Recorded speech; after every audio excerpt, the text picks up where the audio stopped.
I in the story is a former drug addict who only wants to be known as Noel, 32 years old. The experience of feeling the spirit leave the body and feeling death has brought Noel out of the world of drugs.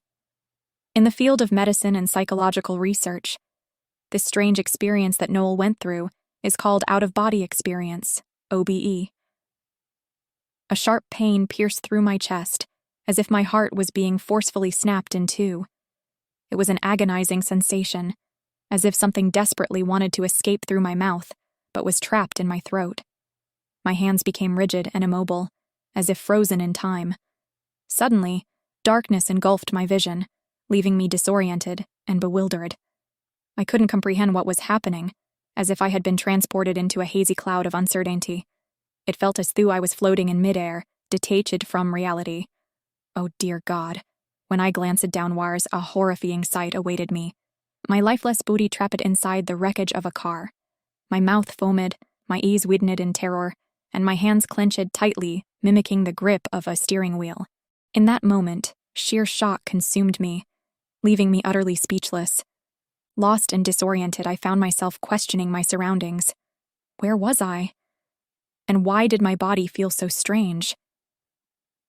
Desperate to catch a glimpse of myself, I wondered how I could possibly see my own body.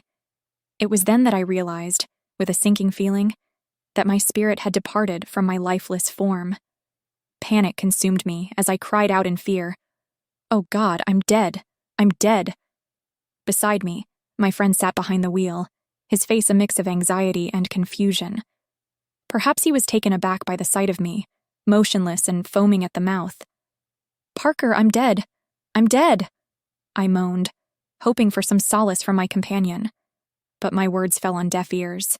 In that moment, all I could do was weep, overwhelmed by fear and uncertainty. What awaited me in the afterlife? Would I find myself in heaven or hell? As my friend continued to drive, we made our way to a stall where my brother conducted his business, leaving me to ponder the unknown that lay ahead. As soon as I arrived, my friend hurriedly went to fetch my brother. Dylan, you need to help your brother. He's foaming at the mouth. It's like he's lifeless, I overheard my friend say to my brother, panic evident in their voice. Let him suffer the consequences. Who told him to mess with that thing? My brother responded, completely disregarding my motionless body in the car. I rushed towards my brother, desperately pleading, Dylan, please help me, brother, I'm dead. Look at my lifeless body. Fear consumed me as I awaited his response. However, my brother seemed oblivious to my words, as if he couldn't hear me at all. I attempted to grasp his arm, but my hand passed right through him. I was like a ghost, unable to make any physical contact. In that moment, all I could do was scream in terror, for I was not prepared to face death. In an instant, the once vibrant atmosphere turned into an eerie darkness, enveloping everything around me. It felt as if I had been transported into a realm of shadows, where even my left and right were obscured by the impenetrable blackness. It was as though I had been swallowed by the very clouds above, only to be consumed by the abyss that awaited me. However, just as abruptly as the darkness had descended, it dissipated, revealing a vast and unfamiliar open space before me. In a sudden twist of fate, I found myself transported to a mysterious house, filled with a multitude of unfamiliar faces. Perplexed, I wondered what could have brought them all together. As I cautiously approached, my heart sank at the sight before me. They were solemnly bathing a lifeless body. To my horror, as I gazed upon the face of the deceased, I realized it was my own reflection staring back at me. In a frenzy, I screamed, desperately pleading with them to halt their macabre ritual. I'm still alive. I'm not dead, I cried out, hoping to shatter their misguided belief. Yet, my desperate pleas fell on deaf ears as they continued to cleanse my motionless form upon a makeshift bath crafted from banana trunks. Despite my frantic screams echoing through the air, my pale body was relentlessly washed. Once the cleansing was complete, my lifeless vessel was carried to the highest point of the house, where the process of embalming awaited. I watched in despair as layer upon layer of pristine white cloth enshrouded my body. In a final attempt to be heard, I implored them once more to cease their actions. I am not dead! I am still alive! I bellowed, but my words were futile, lost in the void of their indifference. Trapped between two mirrors, I felt the agonizing separation of my spirit and physical form. It's a frustrating feeling, being unable to communicate and only able to observe. After the funeral preparations were complete, my lifeless body was gently placed inside the coffin. Despite my desperate attempts to resist, I couldn't prevent my body from being transported to its final resting place. My pleas fell on deaf ears, and I was left feeling utterly powerless. Overwhelmed by fear and sorrow, I could only watch as my body was carried towards the cemetery. The sight of it slowly descending into the grave was heart-wrenching. I could do nothing but bear witness to the solemn burial.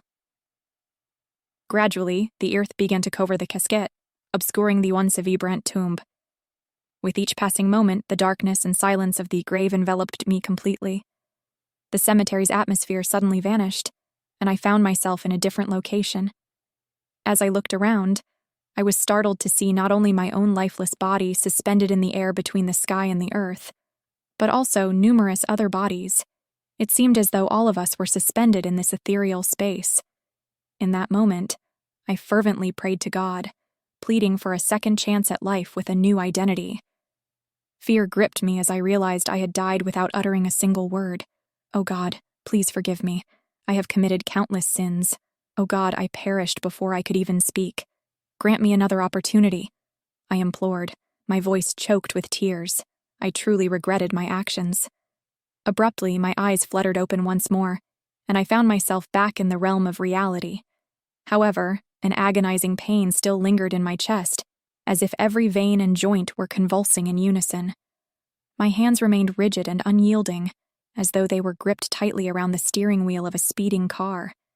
Tears streamed down my face, a torrential release of emotions.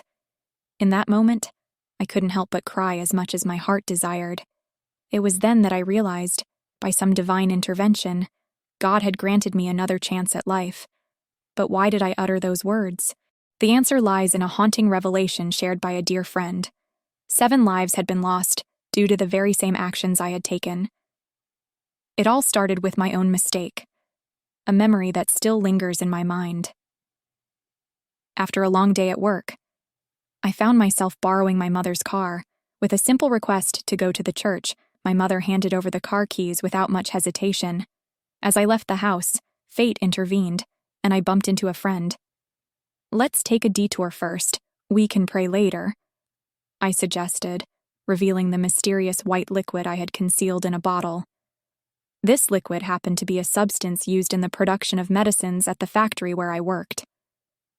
Desperate to satisfy my cravings for methamphetamine and marijuana, I resorted to stealing from my workplace.